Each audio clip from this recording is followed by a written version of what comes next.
कैसे हैं सभी स्टूडेंट? सभी अच्छे हैं, वेरी गुड, बहुत बढ़िया बात है। और कंटिन्यूटी के साथ आप तैयारी कर रहे हो या नहीं कर रहे हो? चलिए, ये भी बहुत अच्छी बात है। चलिए, आज मैं आप लोगों के लिए भारतीय भूगोल, इंडियन ज्योग्राफी का एक टॉपिक लेकर आया हूं, जहां से लगभग क्वेश्चन 1 से 2 क्वेश्चन आपके रहते ही रहते हैं एग्जाम में। वो आज का हमारा टॉपिक है भारत में सिंचाई व्यवस्था। भारत में सिंचाई व्यवस्था। और इससे पहले ज्योग्राफी की लगभग 28-29 क्लास हो चुकी है, आप वो सब प्ले लिस्ट में पढ़ी हुई है। हम आपको विषय बाय विषय और क्लास बाय क्लास, ये नहीं कि कहीं से भी टॉपिक उठा लिया और वही पढ़ा दिया, नहीं, ऐसा कुछ नहीं है। हम आपको एक रणनीति के साथ पढ़ा रहे हैं। जैसे हम अपनी ऑफलाइन क्लासों में कंप्लीट सिलेबस करते हैं, वैसे ही हम आपका यूट्यूब पर भी कंप्लीट सिलेबस करेंगे। कोई भी चाहे वो विषय हो, उस विषय को आपको ए से लेके जेड तक हम आपको उसकी पूरी जानकारी देंगे, और उस विषय का जो भी हमारा एग्जाम से संबंधित टॉपिक बनते हैं वो हम पूरी की पूरी इंफॉर्मेशन आप तक पहुंचाएंगे। तो चलिए, आइए देखते हैं आज का हमारा जो टॉपिक है। विषय है हमारा भारतीय भूगोल, टॉपिक है भारत में सिंचाई व्यवस्था। ठीक है, तो देखते हैं भारत में सिंचाई परियोजना या व्यवस्था। देखो, कहीं कहीं एग्जाम में परियोजना रहता है लिखा हुआ, कहीं कहीं व्यवस्था आती है, तो दोनों मैंने आपको लिखवा दिया। परियोजना या व्यवस्था के 3 प्रकार हैं या 3 भागों में बांटा गया है। प्रकार पूछे तब भी आंसर वही है, कितने? 3। या कितने भागों में बांटा गया है, तब भी आंसर हमारा 3 होगा। ठीक है, यहां तक के। जैसे देखते हैं, जैसे क्या? नंबर 1, वृहद सिंचाई परियोजना। वृहद मतलब बड़ी सिंचाई परियोजना। इसमें 1000 से ज्यादा कृषि या खेती योग्य भूमि को शामिल किया गया है। इसमें 10,000 से ज्यादा है। ठीक है, आप इसे थोड़ा सा करेक्शन करें आप इस चीज को। ये आपका जो है 10,000 है।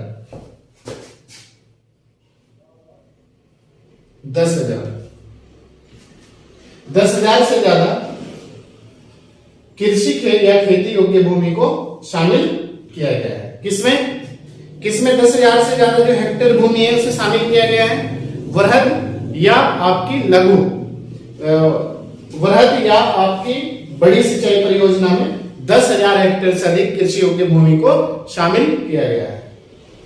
दूसरा है मध्यम सिंचाई परियोजना।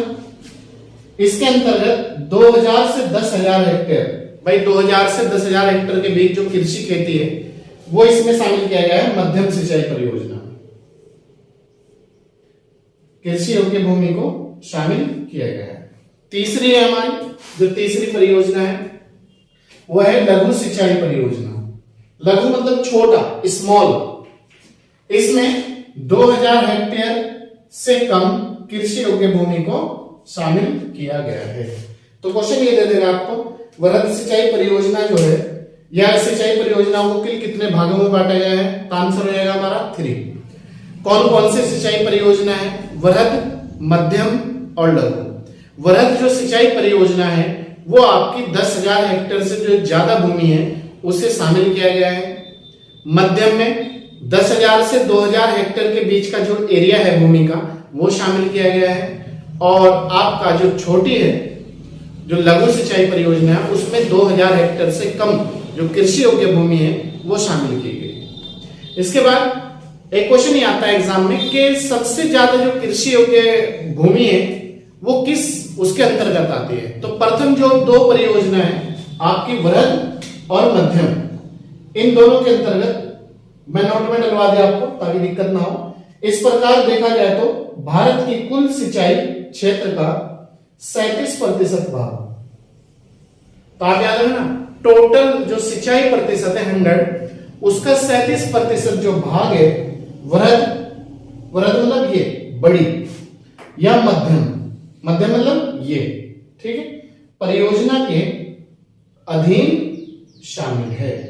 मतलब टोटल 100 का 37 जो प्रतिशत भाग है सिंचाई व्यवस्था में वो वृहद और मध्यम इन दोनों से होता है। बाकी जबकि 63% जो सिंचाई परियोजना है वो आपकी लघु सिंचाई परियोजना के अधीन आती है, क्योंकि भारत में छोटे किसान ज्यादा पाए जाते हैं, छोटी कृषि ज्यादा होती है, बड़ी कम होती है। तो इसी कारण से आपको जो सबसे ज्यादा जो भाग है वो छोटी सिंचाई परियोजना के अंतर्गत शामिल है। यहां तक याद रहेगा, कोई दिक्कत नहीं। इसके बाद विश्व का सर्वाधिक सिंचाई वाला क्षेत्र या देश, आप याद रखना, ये क्वेश्चन भी आता है बार बार एग्जाम में कि विश्व का सबसे ज्यादा सिंचाई वाला देश कौन सा है या क्षेत्र कौन सा है, तो वो है आपका चीन। चीन में सबसे ज्यादा सिंचाई व्यवस्था है और सिंचाई योग्य भूमि है, कृषि योग्य भूमि है, वो लगभग 21%। और भारत का दूसरा स्थान है लगभग 20.2% के साथ। ठीक है, तो याद रखना, विश्व का सर्वाधिक सिंचाई वाला क्षेत्र या देश प्रथम स्थान, ये याद रखना, प्रथम स्थान 21% के साथ चीन का है। चीन का है।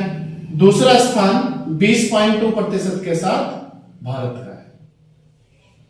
ठीक है, तो विश्व का सर्वाधिक सिंचाई वाला जो देश है वो चीन है और दूसरा भारत है। नेक्स्ट है, भारत में शुद्ध बोए गए क्षेत्र 1360 हेक्टेयर पर 33% भाग पर ही सिंचाई व्यवस्था उपलब्ध है।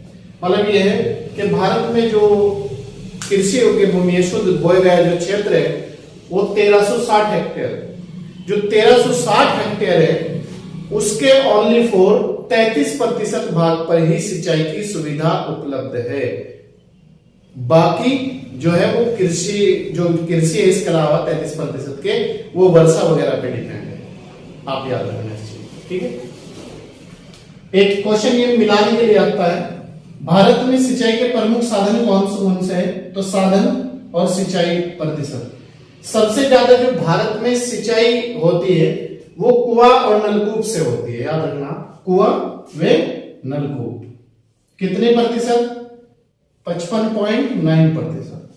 तो भारत में सिंचाई का जो मुख्य साधन हो जाएगा वो भी कुआं और नलकूप ही हो जाएगा। ठीक है, लगभग अगर वैसे भी याद रखना है एक्यूरेट 60% मान लें आप, बाकी 40% में अन्य है, फिर उसमें नहर भी है, तालाब भी है, वर्षा भी है, बाकी और भी।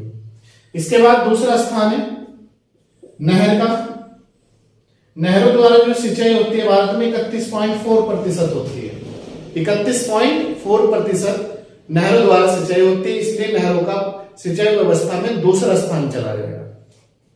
तीसरा है तालाब। तालाबों द्वारा जो सिंचाई होती है वो होती है 6.1%। 6.1%। फिर है अन्य साधन, अन्य में मतलब वर्षा वगैरह आ जाएगी, बाकी और भी चीजें आ जाएगी, तो वो होती है 6.6%। तो अब ये नोट में याद रखना हमेशा के लिए, भारत में सिंचाई के प्रमुख जो साधन है वो है आपका कुआं और नलकूप। तो सिंचाई जो सबसे ज्यादा भारत में सिंचाई होती है वो कुआं नलकूप से होती है। दूसरा स्थान नहरों का है, तीसरा तालाब का है और चौथा अन्य का है, वर्षा वगैरह का है। ठीक है, तो इसलिए भारत में सिंचाई का जो मुख्य साधन है वो आपका कुआं और नलकूप ही है। ठीक है, इसके बाद नेक्स्ट पॉइंट है हमारा, इस प्रकार भारत में सर्वाधिक नलकूप, अगर आपसे क्वेश्चन पूछा जाए एग्जाम में कि भारत में सर्वाधिक नलकूप और पंप सेट तमिलनाडु में 18% पर पाए जाते हैं। तो प्रथम स्थान है तमिलनाडु का सर्वाधिक नलकूप और पंप सेट में, और दूसरा है महाराष्ट्र का 15.6% के साथ। तो अब ये याद रखना, नलकूप में पंप सेट द्वारा सर्वाधिक सिंचाई,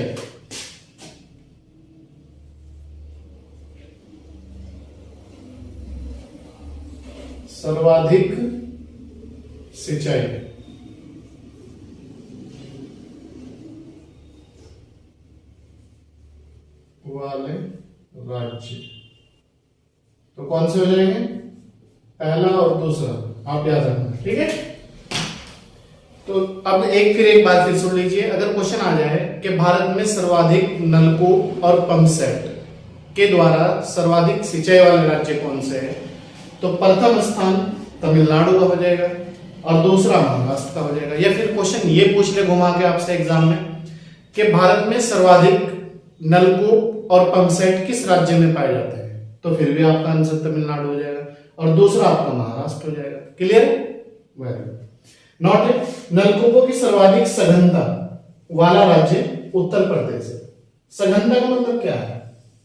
सघनता का मतलब ये होता है कम जगह में ज्यादा, कम जगह में ज्यादा चीजें पाई जानी, वो ज्यादा सघनता होती है। ठीक है, जिस तरह हम देखते हैं पॉपुलेशन को, प्रति वर्ग किलोमीटर, 1 वर्ग किलोमीटर में इतनी पॉपुलेशन जो रहती है वो भी सघनता होती है, डेंसिटी कहते हैं जिसे। तो इसी तरीके से नलकूपों की सर्वाधिक सघनता, तो नलकूपों की अगर सर्वाधिक सघनता की बात करें, कम जगह में ज्यादा नलकूप जो पाए जाते हैं वो आपका उत्तर प्रदेश राज्य में पाए जाते हैं। क्लियर है?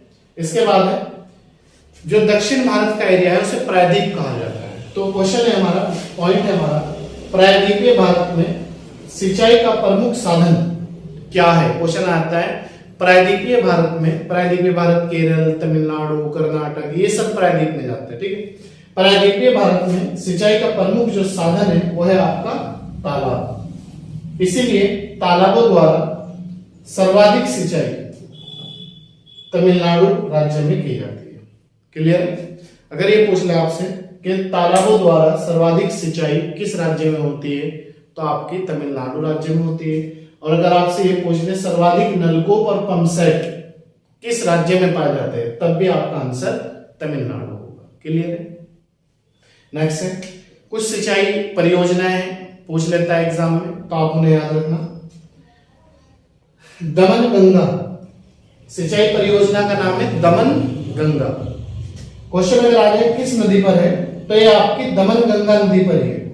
दमन गंगा जो नदी है उसी नदी के नाम पर ही इस सिंचाई परियोजना का नाम दमन गंगा सिंचाई परियोजना रखा गया है। ठीक, और ये जो है आपका गुजरात राज्य के वलसाड में स्थित है। दमन गंगा सिंचाई परियोजना दमन गंगा नदी पर है और गुजरात राज्य के वलसाड क्षेत्र में स्थित है।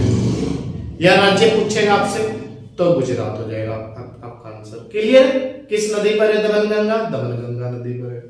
नेक्स्ट है दूसरी गिरना सिंचाई परियोजना। गिरना लिखा मैंने, बाकी सिंचाई डॉट मार दे परियोजना। ये भी आपकी गिरना नदी पर है। गिरना सिंचाई परियोजना गिरना नदी पर है। किस राज्य में है? महाराष्ट्र राज्य में।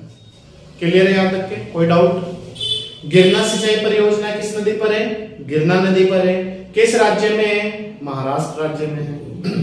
पंबा सिंचाई परियोजना, पंबा सिंचाई परियोजना ये भी पंबा नदी पर है और केरल में है। आप याद रखना, पंबा सिंचाई परियोजना पंबा नदी केरल। बिल्कुल जो परियोजना का नाम है वही नदी का नाम है, बस आपको राज्य राज्य याद रखने। ठीक है, जैसे आपका दमन गंगा है, दमन गंगा नदी पर है, कहां पर है? गुजरात में। जैसे आपका गिरना है, गिरना नदी पर है, कहां पर है? महाराष्ट्र में। पंबा है, पंबा नदी पर है, कहां है? केरल में। इसी तरीके से एक सिंचाई परियोजना का नाम आता है बार बार एग्जाम में, टिहरी परियोजना। किस नदी पर है? तो टिहरी परियोजना जो है आपका, या टिहरी बांध या परियोजना या सिंचाई परियोजना या टिहरी पावर प्रोजेक्ट परियोजना, सब आंसर एक ही रहेंगे। ठीक है, ये जो है आपका भागीरथी व भिलंगना नदी पर है। टिहरी परियोजना भागीरथी और भिलंगना नदी पर है। किस राज्य में अगर पूछे तो उत्तराखंड राज्य में पड़ जाएगा आप लोगों का। ठीक है, अगर एग्जाम में भागीरथी दे ऑप्शन में और भिलंगना अलग दे तो भागीरथी करना, और ये ऑप्शन भागीरथी भिलंगना और कुछ दे तो फिर आपकी दोनों हो जाएगी। अगर दो ऑप्शन पूछे तो भागीरथी और भिलंगना भी हो जाएगी। नेक्स्ट है इंदिरा गांधी नहर परियोजना। ये बहुत आती है एग्जाम में, सतलज नदी पर है। इंदिरा गांधी नहर जो परियोजना है सतलज नदी पर है और 3 राज्यों की मिक्स परियोजना है आपकी, राजस्थान, पंजाब, हरियाणा। तो इंदिरा गांधी नहर परियोजना सतलुज नदी पर है। किस किस राज्य में है? राजस्थान, हरियाणा और पंजाब। ये आपकी यहां पर पड़ेगी। ये देखो इंदिरा गांधी नहर जो परियोजना है ये आपकी यहां पर पड़ती है, ये यहां पर। तो ये आपका राजस्थान हो गया, ये हरियाणा हो गया, ये पंजाब हो गया। ठीक है, और जो आपकी ये है पंबा परियोजना, पंबा ये है केरल, तो ये केरल में यहां पड़ती है पंबा परियोजना। पंबा नदी पर है केरल राज्य में। और इसके बाद गिरना परियोजना, ये यहाँ पड़ती है, गिरना नदी पर, ये महाराष्ट्र में, ये महाराष्ट्र, ठीक है। इसके बाद दमनगंगा, ये यहाँ पड़ती है गुजरात में, दमनगंगा नदी पर, ये गुजरात में है, ठीक है। और ये जो आपकी टिहरी बांध परियोजना है, भागीरथी और भिलंगना जो नदी पर है, ये आपकी उत्तराखंड में यहाँ पड़ती है, ठीक है। इसके बाद इंदिरा गांधी मैंने आपको बता दिया। नेक्स्ट है तेलंगाना के, ये बिल्कुल न्यू करंट से जोड़ा है मैंने आप लोगों का, ताकि करंट से भी कोई चीज हमारी अगर जुड़ती है एग्जाम में, वो भी आप लोगों का ना छूटे एग्जाम में। तेलंगाना के जयशंकर भूपल्ली जिले में, जिले का नाम है जयशंकर भूपल्ली जिले में, मेडीगड्डा में एक जिले में एक स्थान है मेडीगड्डा, राज्य है तेलंगाना, जिला है जयशंकर भूपल्ली या भूपल्ली। विश्व की सबसे बड़ी मल्टी लिफ्ट सिंचाई स्कीम, मल्टी लिफ्ट सिंचाई स्कीम, ये वर्ल्ड की सबसे बड़ी है, याद रखना। मल्टी लिफ्ट सिंचाई स्कीम परियोजना अभी हाल ही में किस राज्य में उद्घाटन किया गया है? तो आपका हो जाएगा आंसर तेलंगाना। तेलंगाना के किस जिले में? भूपल्ली जिले में। किस स्थान पर? मेडीगड्डा में। और इसका पूरा नाम है कमलेश्वरम, स्कीम कमलेश्वरम का उद्घाटन 21 जून 2019 को किया गया था। इसका जो उद्घाटन हुआ था 21 जून 2019 में हुआ था। और अब इसकी विशेषता जान लीजिए क्या है। यह विश्व की सबसे बड़ी टनल रूट 203 मीटर का निर्माण होगा। यह वर्ल्ड की सबसे बड़ी टनल रूट है। इसका जो वो है 203 मीटर में इसका निर्माण किया जाएगा। दूसरी, यह विश्व के एकमात्र जो प्रतिदिन 2 टीएमसी पानी लिफ्ट कर सकती है। तो यह विश्व की एकमात्र ऐसी वो है जो प्रतिदिन 2 टीएमसी पानी लिफ्ट कर सकती है। हेलो हेलो, चल रही है थोड़ा ही ज्यादा, ठीक है। तो ये है आपकी, ये विश्व की एकमात्र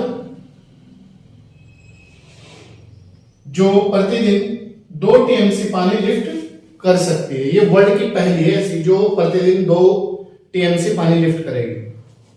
और नदी पूछे ये किस नदी पर है? तो ये आपका गोदावरी नदी पर, गोदावरी नदी पर। ये 45 लाख एकड़ भूमि पर है। 1000 गांव की पानी की जरूरत पूरी करेगी।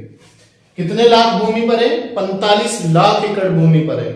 और लगभग इससे जो पानी की जरूरत पूरी होगी वो 1000 के लगभग जो गांव है उसके आसपास के, उनकी जरूरत पूरी होगी पानी की, ठीक है। इसके बाद नॉट लास्ट पॉइंट है आज की क्लास का। भारत सरकार ने 1983 में राष्ट्रीय जल संसाधन परिषद, भारत सरकार ने 1983 में राष्ट्रीय जल संसाधन परिषद का गठन किया था। इसके जो अध्यक्ष होते हैं वो भारत के प्रधानमंत्री होते हैं और जो उपाध्यक्ष होते हैं वो केंद्रीय जल संसाधन मंत्री होते हैं। तो आप एक वर्ष पूछ सकता है इसके अध्यक्ष कौन होते हैं, ये पूछ सकता है प्रधानमंत्री होंगे इसके अध्यक्ष, और इसके उपाध्यक्ष पूछ सकता है तो उपाध्यक्ष केंद्रीय जल संसाधन मंत्री होंगे। क्लियर है?